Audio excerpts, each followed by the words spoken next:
Welcome to High Truths on Drugs and Addiction, where national experts bring you facts and answer your questions. I am your host, Dr. Ronit Lev, an emergency and addiction doctor who has served at the White House and still practices on the front lines. Right here on High Truths, you will learn from experts, hear stories from the emergency department, and listen to people who have struggled from addiction. Friends, fentanyl is plaguing America. It has infected all illicit drugs, from cocaine to meth, counterfeit pills, and even marijuana. If you're around someone who may be using drugs, you should carry naloxone, the opioid reversal agent. Carrying naloxone for drugs is like carrying an EpiPen for allergies. If you need a prescription for naloxone, you should have one. No questions asked. That is why I am offering a free prescription to anyone who needs one. Come visit me on hightruths.com to learn more about the show, submit a question, or download a free prescription for naloxone. And if you like the show, do me a favor. Give us a 5-star review and subscribe. Your stars are very much appreciated and go a long way in supporting the program. Today's episode is sponsored by Families Against Fentanyl. FAF is an organization set on breaking the status quo of failed solutions and to get to the core of the supply chain of deadly fentanyl. Learn more about FAF by visiting familiesagainstfentanyl.org and sign their petition to declare illegal fentanyl a weapon of mass destruction.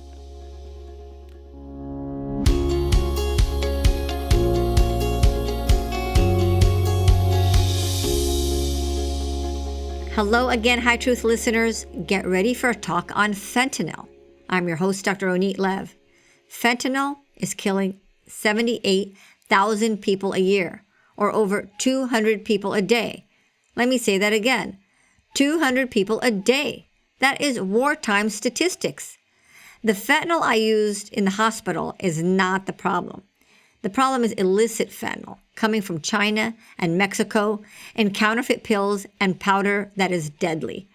Families Against Fentanyl reports that fentanyl continues to be the leading cause of death among Americans aged 18 to 45 in 2021. That's according to data they analyzed from the CDC. Fentanyl is killing more people than COVID, than car accidents or suicides in this age group. And what can be more alarming? What can be more alarming is babies who die of fentanyl. Babies. They didn't choose to use drugs or have an addiction. The alarming statistics is about babies and children. Death in infants less than 1 year old increased 4-fold in the past 2 years. Did they overdose, or were they poisoned, killed, or murdered? They did not have a substance use disorder. So what's going on? And with that, let's hear our question of the day. Hello, Dr. Lev, and thank you for the opportunity to ask your guest a question. This is Navy Commander Ron Cuff. I'm retired. I'm also the co-founder of Safe Launch, an addiction prevention initiative based in Santa Barbara, California. My question is this: given the fact that adolescent males are notoriously fearless, that's why we like them in the military, given the fact that they're notoriously fearless, do you think that it actually helps to tell them about deaths caused by drugs and addiction? Thank you. Thank you, Ron, for your question, and thank you for the amazing work you do with Safe Launch. You are dedicated to preventing deaths, to preventing fentanyl use, to saving children's lives through important prevention programs with youth, such as the one with Safe Launch. And you want action. You don't want just talk about prevention. You want action. And that's what we're going to bring you here. Lights, camera, action with Dominic Tierno. Dominic produced the documentary Dead on Arrival, shown to millions of people in all 50 states and in Latin America. It features parents telling the story of how their children died of fentanyl because of a mistake. Dominic aims to bring light to the darkness through raw and bold storytelling. And to learn more about Dominic Tierno and watch Dead on Arrival, check out the High Truth show notes. Dominic Tierno, welcome to High Truth. Thank you so much for having me, Dr. Lev. Yeah, I'm so excited. I really was impacted by your movie, Dead on Arrival, and you have a passion for the camera. So can you tell us about the beginnings of making movies for you? Yeah, the beginning of, well, I wouldn't call them movies. It started with YouTube. YouTube was like a new popular thing when I was, I don't know, 9 or 10. I was going into middle school. And at the time, the entry level camera was called a flip camera. And it was basically this brick with the stop and start button and then a little zoom out, zoom in. And I begged my dad to get me one. I wanted to make YouTube videos, and he did. He got me like 3 of them because I would break them over and over again from filming stuff with my friends. And I knew in middle school, as a result of making these little YouTube videos, that this was going to be something big, something I could maybe do, maybe not necessarily for a career, but certainly do professionally. And that passion just kind of grew and grew as I went through high school and took film classes and got my first DSLR camera. And to keep it brief, when I was 17, graduating high school, that's when I was finally asked to make a documentary film for youth drug prevention specifically. So I did my first film, The Other Side, at age 17, right after I graduated high school. And man, the drug world and situation we're in is a whole lot different now than it was when I started about 10 years ago. How did that come about? Why? How did they say, "Hey, make us a movie about drug prevention"? What instigated that? So I kind of skipped over just the years I spent um, of kind of being a freelancer, I guess you will. I was young, 13, 14, 15, but I'd make these business cards advertising myself as a photographer or videographer. And so I'd do family portraits, or I'd do sports scholarship videos for athletes who were trying to get, full rides or something, or play on college teams or get scouted. I would do little advertisements for local businesses and things. And as I started to take these film classes in high school, I noticed, all right, I've been doing this videography work. Now I want to make like a real film or a movie. And I didn't ask for the opportunity. I didn't go around searching for it. It really came to me. There were some kids who had graduated a few years before me at my same high school, who were actually doing it for a living at that point. And a mom named Christine, she's now named Christine Wood, but she was local to the area that I grew up in, and she had made a documentary called Overtaken, which was basically a bunch of previous addicts who had crazy life stories, who just sat down on camera and basically tried to scare kids out of using drugs, which was very effective. She wanted to do another film, and she had asked these people who had graduated a few years before me if they knew any young filmmaker in this program I was in, who would be willing to help her make her next project. And that was The Other Side film that I did at 17. It's funny, she actually, you talk about weed a lot. So she called me at like 10 a.m. on a Saturday morning, and I was not high or by any means, but she woke me up on the phone, and I'm this 17-year-old kid, and I'm like, see this number, I'm like, I think it's my mom at work or something. Hello, and she's like, is this Dominic Tierno? I'm like, yeah, what's going on?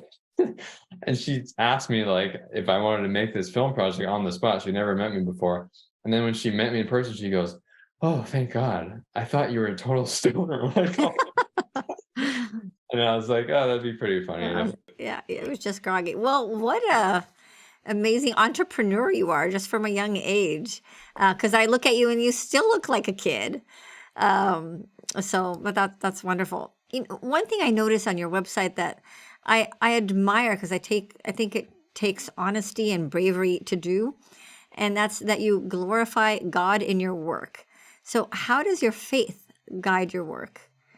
Wow, I love that you're asking this. Cool. So it guides my work in the sense that and I could go over after that point and where I've taken this film business, I guess. I do social media and stuff. I lived in LA for 3 years and worked with a lot of celebrities and things. And I was longing for some sort of purpose or fulfillment with this gift that I know God had given me since I was a kid. And I went to LA and I worked with all these brands and celebrities that I thought were really cool growing up. And once I got there and I was doing this kind of work, I was like, why is this not doing it for me. And so it took me a long time of doing things myself or my own way, or what I thought would be cool to do, to finally circle back and say, all right, God, what do you want me to do with this talent that you created me with? And he has led me back to the passion I had as a kid, which was, I want you to make films and tell stories that are going to change people's lives, change people's hearts, and ultimately change the world. And so I've started with drug prevention. My next film will be about mental health and the effects of social media and things on youth. And we're just going to keep going from there. I just kind of stopped looking to what I thought was cool before and started asking God, all right, what do you want me to do with this? And just been obedient since then. Really. And you know he's answering back when you feel that fulfillment, that you have that purpose. Right. I mean, I've I have worked on a lot cooler film sets than the set I had for Dead on Arrival. Dead on Arrival was me here in Idaho. We flew out those four parents who you see in the film. I rented an Airbnb, moved around all the furniture in the house, and me and my wife sat with a camera and a couple lights and filmed their stories. And then I sat in a dark office for a month and put it together in a rural area of Idaho. So Wow. that was a lot different than what I, maneuvered my way into in LA, where I was in Hollywood Hills mansions filming these events and these celebrities and stuff. Not getting that fulfillment there, and yet sitting in that dark room making Dead on Arrival, I felt that purpose. I felt that like anointing, if you will, on it, that this was going to be something big, even though it didn't look big from the outside. Dead on Arrival has now been distributed to all 50 states, even Latin American countries. It's been dubbed in Spanish. And I know that it's saving kids' lives every day, because it's being shown to thousands and thousands of kids all over the country. And so you're right in that sense. Yeah, that's. So Ron Cuff does prevention work with Safe Launch, and he asks, does it really work to show a movie like Dead on Arrival about kids who overdose, who die? Does that make an impact in preventing kids from using drugs? I think it does in this. Well, I'll tell you, Overtaken worked for me, and I go back to that story about Christine because that's the film I saw in high school. Well, one of the many that I saw where I actually, at the end of the assembly, went, okay, I think I might need to listen to this, because it scared me. So you were a kid and you were affected by other kids dying from drugs. Yeah, and stories of parents who had lost kids, and that's what I think is a huge thing in Dead on Arrival is kids, most of which, some do not have great connections with their parents, which we could talk about, but many see parents crying and think, oh my gosh, I would never want to do that to my family. I would never want to make my dad cry or my mom cry like that. I need to be careful with this stuff. And I do believe that message works for them.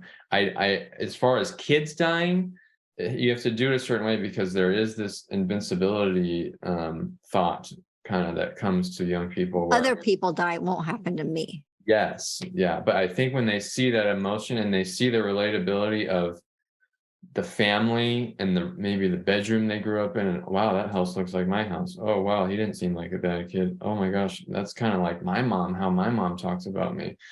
The more you can establish that connection and say, no, this is real, this is relatable, I think they do listen. And you mentioned it. Does it work with kids who don't have a good relationship with their parents? I was having a conversation with a lady who does a lot of intervention and stuff for like at-risk or underprivileged youth, and she shows the film and she said, for some of the kids in the room, I can tell it really, really hit them hard, and some are crying and stuff, and then others are kind of sitting there a little awkward because they go, wow, well, that guy's dad. I wish I had a mom like that. Exactly. And that hit me after I made the film, because I actually grew up in an interesting family situation with a lot of divorce and moving around, and I had a few different stepdads and stuff. So I can in a sense relate to that feeling of not having like the perfect, family or household or whatever. And so I kind of sit back and go, man, how do I reach those kids? How do I let them know, well, maybe it's not your mom or your dad, but I care about you. I wouldn't want to see you go. Your friends wouldn't want to see you go. Your teachers, your coaches, or there's someone there who would feel that way if they were to make that kind of a decision. So, Wow. About Dead on Arrival, how did you come to making that movie? Were you approached, or is it something you wanted to do? it was the same. So Christine has produced all the films since the first one that I did. She her and I were talking in 2019 about doing something on fentanyl because we had started to notice the numbers skyrocketing, and we were like, all right, we need to put out something out on this, because our films prior to that had been more about, not as serious in nature. Someone needed to sound the alarm about this fentanyl issue, and no one I saw had. And so I'm like, all right, what are we gonna do? She had sent me an article. Amy, the first mother in the film, her son Alex had died in Aliso Viejo, which I had lived in for quite a while as a kid. 14 years old, ordered a pill off the Snapchat and was found dead by his mom in his bedroom the next morning. Now, this was a kid where in the article I'm looking at, he's watching cartoons on the couch with his sister. He looks like this tiny little boy. And I'm going, this is crazy, and I can remember being that age, and I look back and go, I never would have done that. I never would have thought to do that at that age. I mean, cigarettes were like a huge, like, whoa, that kid smokes cigarettes, at like 11, 12, 13.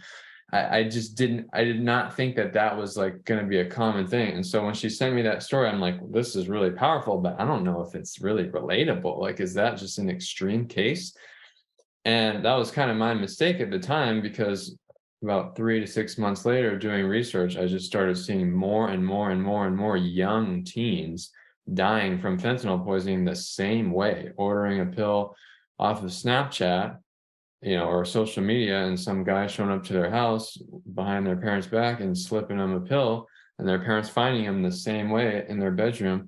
And I'm like, all right, I guess this is what it is now. We need to tell this story like yesterday, and so we ended up reaching out directly to Amy, who also was working with the other parents in the film, and we just told their story exactly how it is. I didn't realize early on that this is actually what was happening, and I think many people still don't, which is why we made the film. Yeah, and I agree with you. I think people say, oh, well, those are drugs. Those are for people who are addicts. This is not, a lot of the kids that you display in the movie were not addicts. They did not have a substance disorder. They just made a mistake. Right. And that mistake shouldn't cost them their life. Right. That's not fair. I tell this story quite a bit. I bought a pill. I had, as a result of some of the stuff I was going through in my childhood and just mental health issues and things that was dealing with in high school, I had a lot of bad anxiety and depression, and I tried to go into therapy, and they tried to put me on Prozac and Zoloft, and it made me feel like a zombie. And I was like, I am 15. I do not need to be on meds. I knew that, but I knew that sometimes I would have a panic attack or something that was just too much. And so they gave me Xanax as like a fire extinguisher. They would say, they'd be like, all right, if it gets really bad, you're having a panic attack, take half of this, right? And it'll calm you down. And I've maybe taken 10 in my life, maybe. I don't use it anymore. That's no longer an issue for me. But at the time as a teen and in college, I remember asking a couple of friends, hey, do you know anyone who has the Xanax? And so here I was, this kid, athlete, church, good grades. I'm at Penn State, going to business school, not a big partier whatsoever, just dealing with some mental health issues, asking, kind of desperately just for a half of a Xanax something so I could calm down on a plane ride or whatever it was. And that could have been a fake Xanax like it is now, white pill binder, stamped Xanax, just fentanyl, and that could have been it. There's that girl in our film who took half a pill, but that pill had enough fentanyl to kill 4 or 5 grown men. And I just look back and go, oh my gosh, thank you, God, I dodged that. but that could have been me, which is crazy to think. I've never been a drug user, or partier or anything like that. But these are the kids who are unfortunately making that mistake a lot of times out of desperation for help.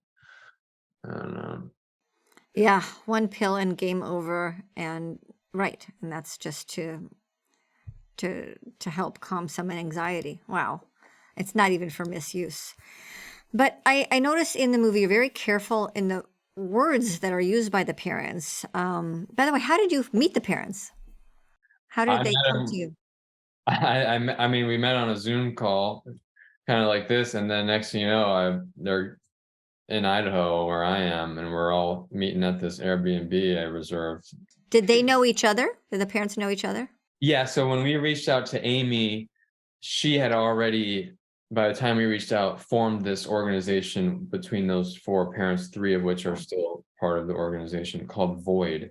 And they go around collectively. Now they show this film everywhere. But prior to that, they had started this organization to raise awareness about, it stands for Victims of Illicit Drugs. So that's what they're. And then I noticed they were very capable to say their kids didn't overdose, that their kids were poisoned or killed or murdered. And that was intentional. It was, yeah. And they asked me, please don't use that word. When it comes to this, and I had to think about it, okay, why is that? I mean, practically we can look at it and you see in the film that, this much fentanyl would kill you and I, right? Right now, if we split it.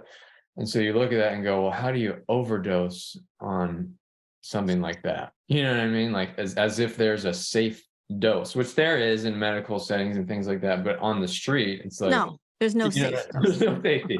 So you look at it that way, and then you also think, well, they didn't overdose because they didn't know they were taking that. You're right. So it's like, if I'm going to go pop a bunch of real Percocet or something, I can overdose and take too many pills, but they think they're taking a Percocet or a Xanax and actually getting fentanyl. This is not a drug overdose, it's a poisoning, it's a killing because there's deception involved. Right. And It's so murder. it is, yeah. And we're starting to finally see law enforcement recognize it that way and investigate these instances as homicides and not as typical overdose cases where they just show up and say, hey, your kid shouldn't have been using drugs, sorry. Right. And it's nice when law enforcement, and I know we do here in San Diego, look at each one of those deaths as a potential homicide scene. And I know across the country we don't have that yet. And parents are left, well, what happened to my kid? Yeah, Your movie is really emotional. I mean, I've watched it several times and preparing to meet you in person, and each time it's just heart-wrenching. And watching a parent's grief, I think we said this, affects parents, I'm sure. But the question is, does it affect the kids? And is that the reaction you're going for? yeah, I want kids to, and if I would have been able to do the film exactly my way, I guess I would have actually went to the houses and shown their bedrooms and shown more footage of them and more pictures of them so that kids could see, oh, that looks just like my friend, or that looks just like my room, because I think once they can relate, then they understand. But I tried to make it as relatable as possible as I could so that they could see their parent in those parents. And when they do, it works. And I know this because I get tons of reports of teachers saying kids are walking back to class crying, looking at their friends saying, I'll never use a drug, and actually being serious. I get comments on YouTube and messages on Instagram from kids saying, hey, this was shown in my health class today. It really, really affected me. And I'm decided that I'm not going to use drugs because of this film. So I know it's working. Is it working for all of them? No, I don't think any film would necessarily. But I think it's a lot more effective than what I saw growing up and what's out there otherwise. So how is you mentioned that your movie is being used in schools and prevention program. Can you elaborate on that? Like, are they showing this as part of a curriculum? So it started, I mean, I just put the film out free of copyright, and we gave it to the parents and we said, hey, let's get this in as many schools as possible. So there's no charge to use it. I'll send you the download link. I want no barrier to a school saying, oh, well, we can't afford it, or we can't stream it on YouTube. Here's the file, just press play. And so that's what's happened. And just, I think, by the nature of people really appreciating the film and it working, it's just been shared and shared and shared and shared. I know the parents who are in the film have flown around the country doing these assemblies themselves, and they've actually kind of rewired their organization to, I would say, 90 to 95% of what they do now is literally just share and promote Dead on Arrival and do those assemblies. Natural High, which is a nonprofit organization in San Diego as well, founded by John Sunt, he took the film and distributed it to their 28,000 schools in all 50 states across the country as well. And so it's just been blasted to as many schools as we possibly can. What the schools do with it is kind of up to them. The most common I've seen is assemblies, 30-minute assembly where they'll bring, a bunch of different classrooms in to watch it, answer some questions, and then maybe another wave of kids will come in. We don't have any curriculum necessarily that I've put out with the film itself. Did the parents do any evaluation? I just did a podcast with someone that evaluates very critically any prevention program with randomized control. People who've watched this, kids who've watched the movie, kids who haven't watched the movie. What do they say about drug use initiation? I would love to know. Yeah.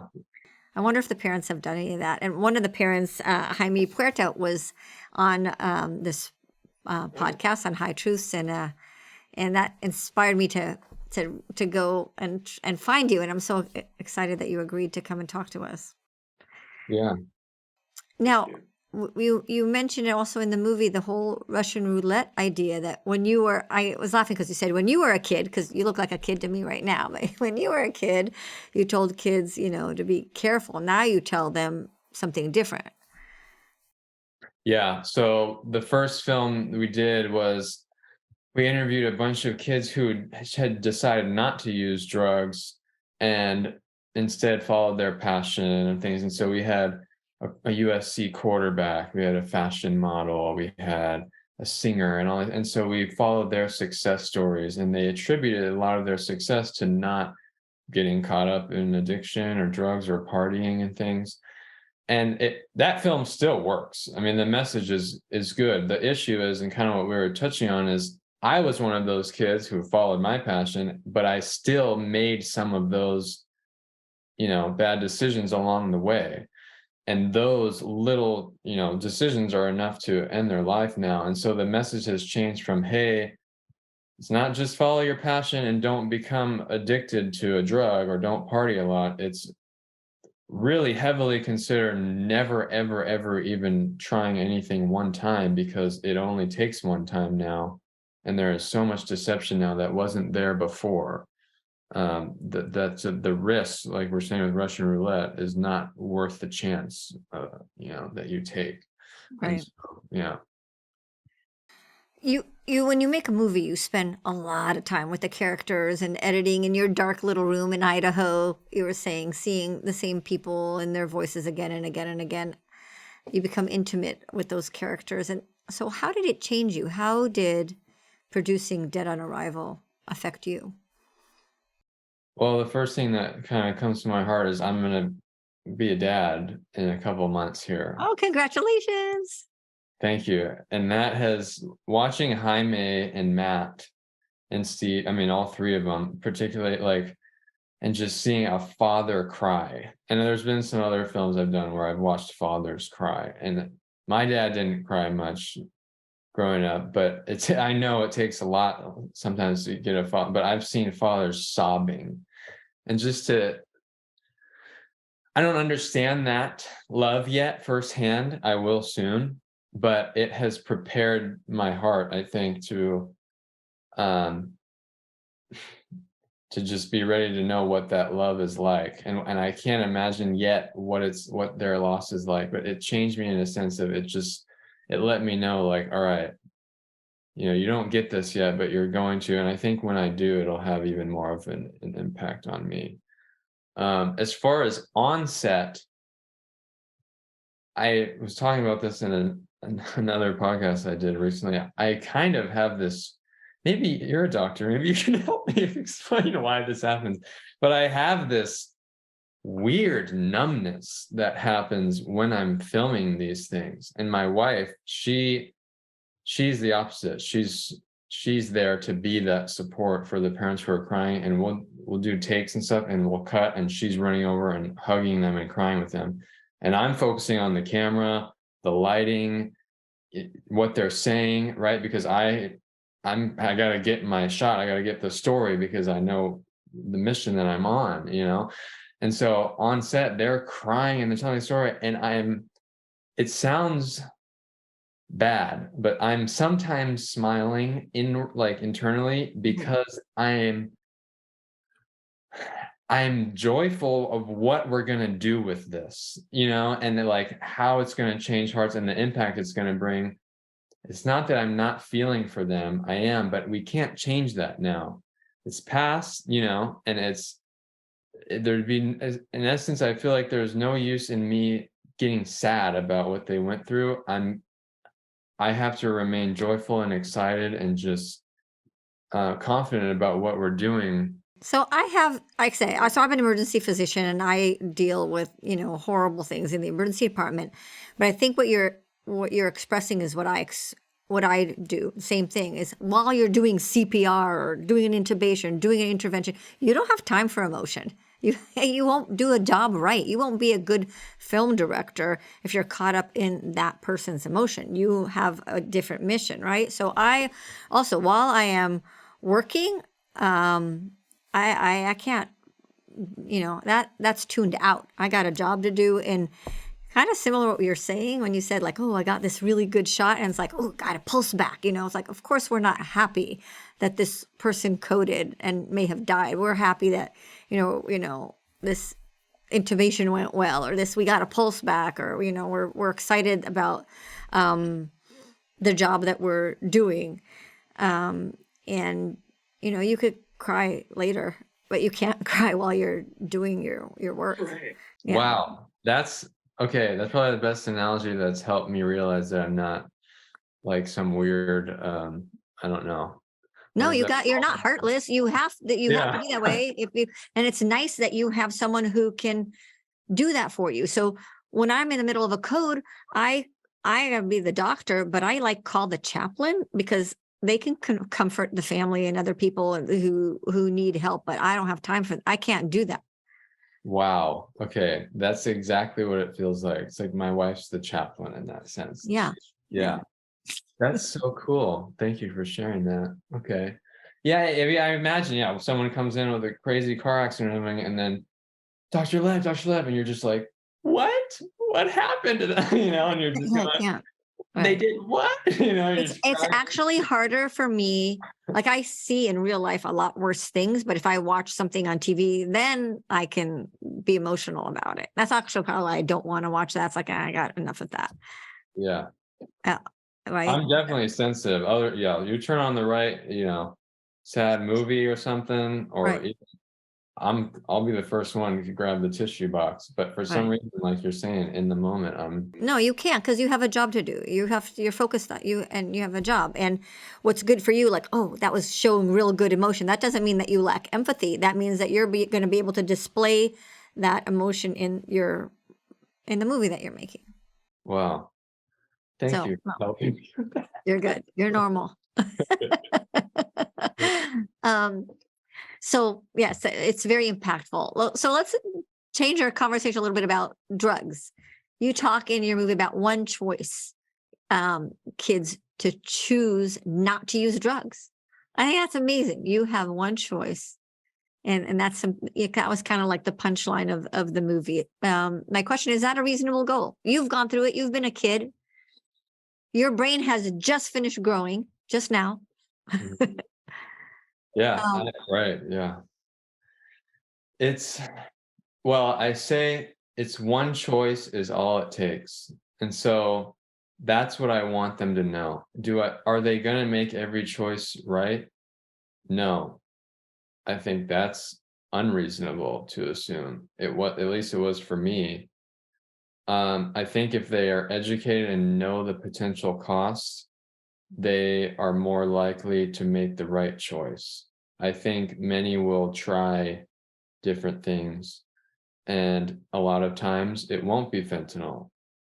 Um, it won't be deadly, but the more evidence I can show them that it might, I think the greater chance we have at them making those really important choices where it would be life or death.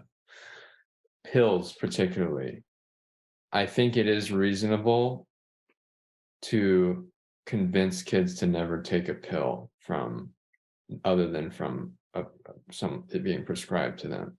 I don't think I don't think that's an unreasonable goal. That would avoid a lot of fentanyl deaths right there. Cocaine, marijuana, you probably know more than I do about how, if it's really being found in marijuana or not, on the street. Oh, interesting that you bring that up. That is the hot topic of the day. I've seen patients who swear they only used marijuana, and yet I had to revive them with naloxone, and their urine tested positive for fentanyl, and they swear they don't use fentanyl. And I've heard now parents say the same thing. My kid doesn't use fentanyl. It was just weed. It was just weed.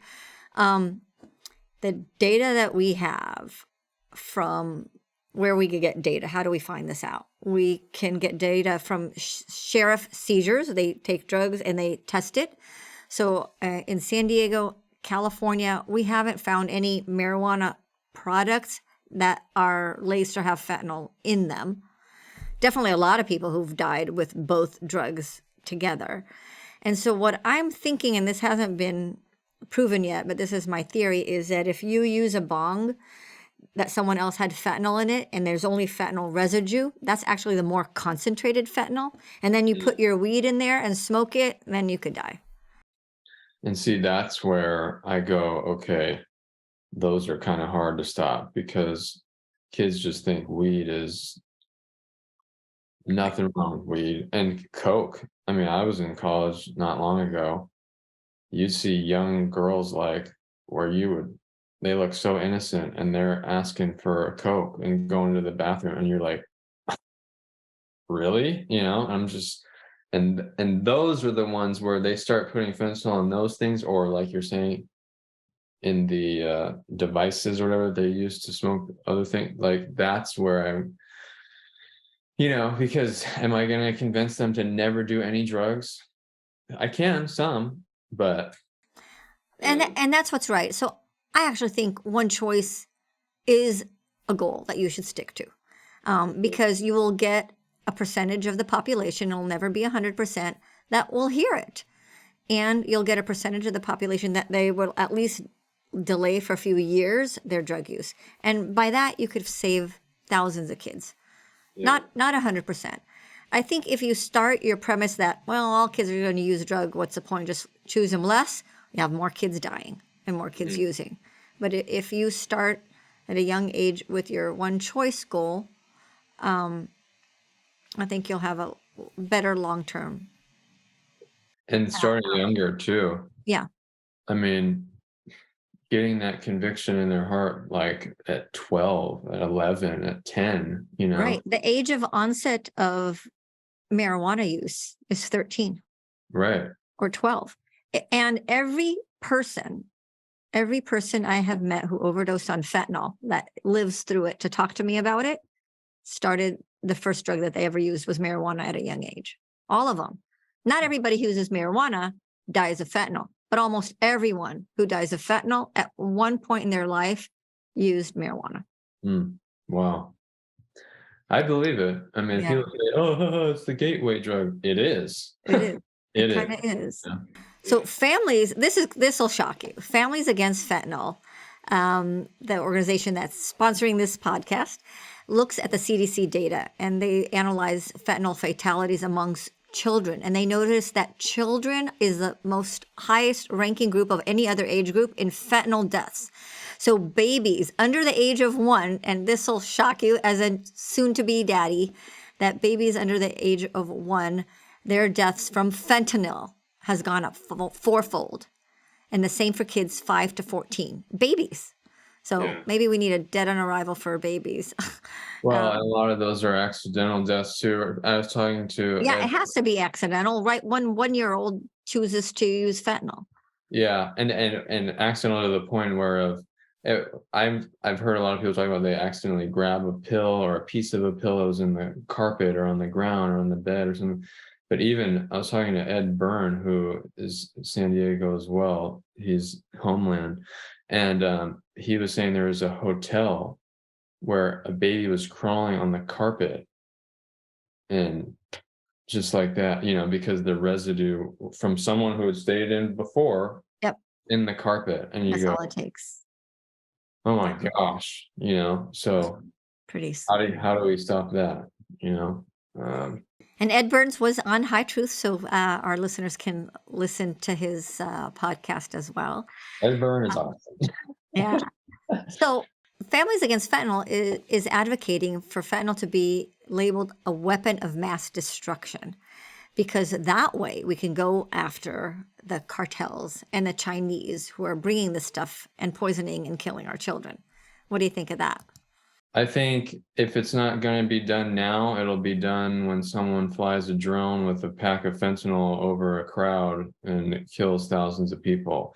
I think Ed Byrne and I were talking about that. It's just, the sad thing is, just like these fentanyl, they were just starting to see homicide investigations. It takes typically hundreds or thousands of the same thing happening for people to finally go, okay, you're right, this might be a problem. And it can be used as a weapon of mass destruction. I think it is used right now. We have 200 deaths a day. You're right. It's already killing masses. Yeah, that's a good point. And I guess it'll take maybe something super mass like that, I guess I'm saying, for people who are in that kind of authority to realize that this is what it is. Hopefully not. I'm actually curious, is there any sort of things being proposed, or how does that happen? How do we make that? So that's what Families Against Fentanyl and Jim Rowell, who heads that organization, is hiring experts and investing in. And there are more attorney generals across the country who agreed that fentanyl should be labeled a weapon of mass destruction.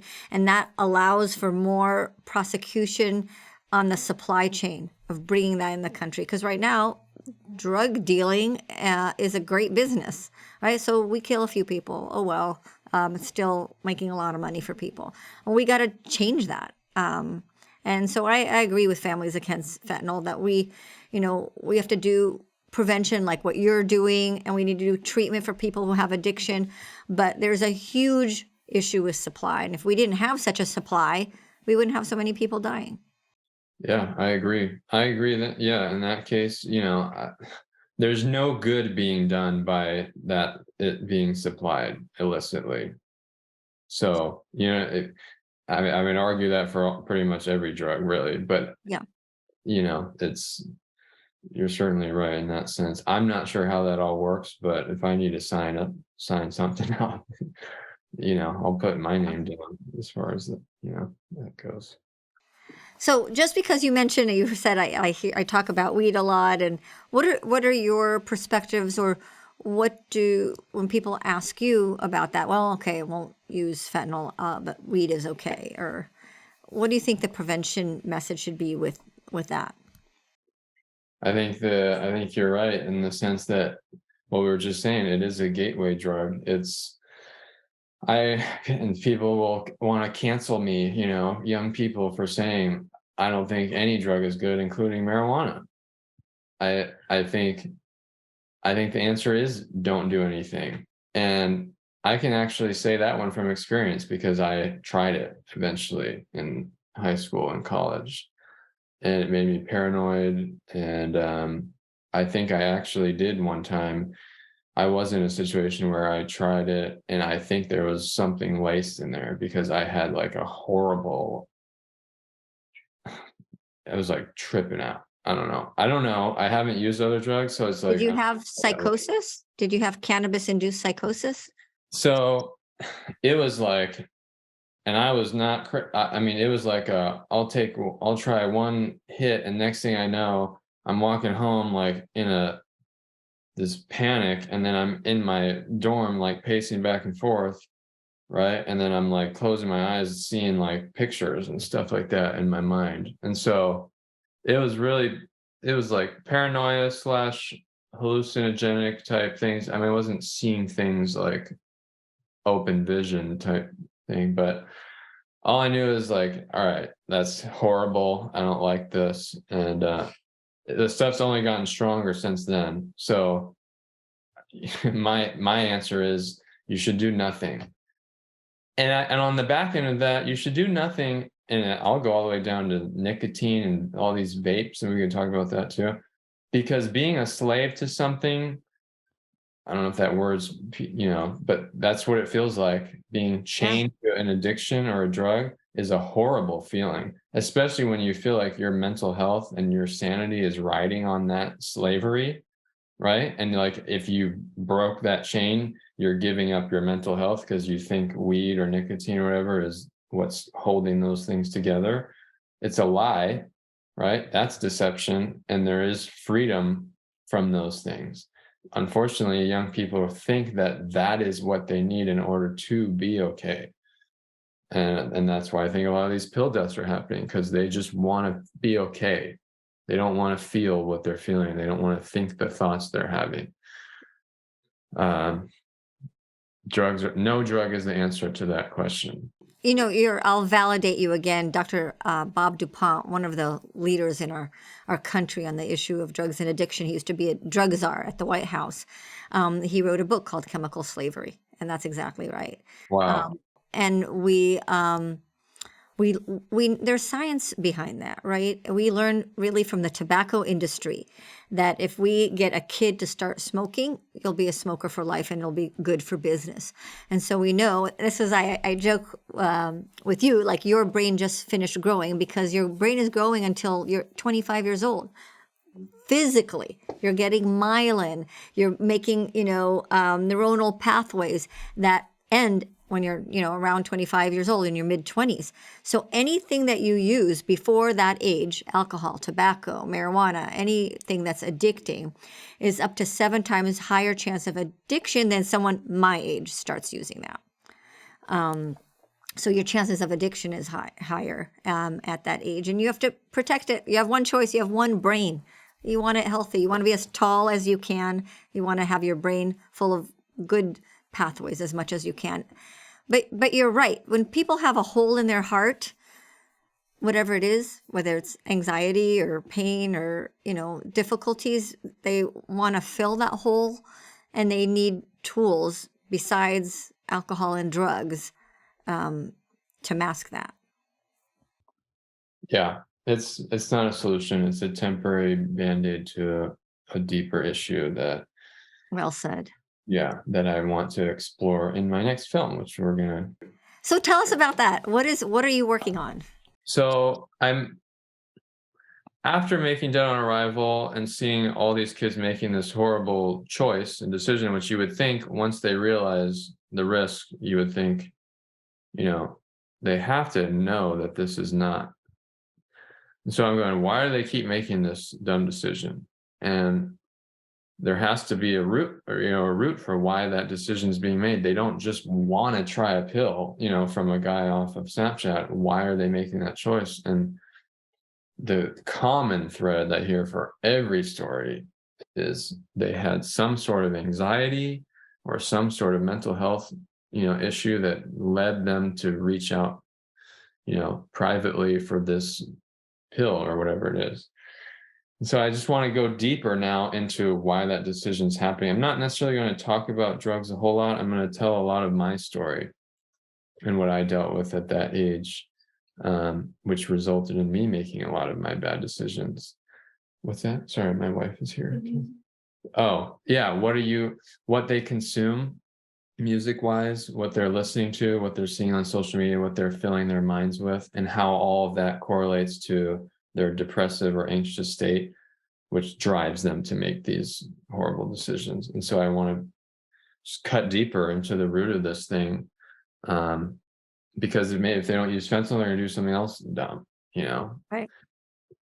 They're Right. trying to fix this problem. There was no one, Right. we're addressing their decisions. We're not addressing like the root problem. And so I just want to go deeper into That's that. right. There's a lot I've learned from looking back at my childhood, a lot of personal accountability I didn't take at the time, and no one was really pointing me to.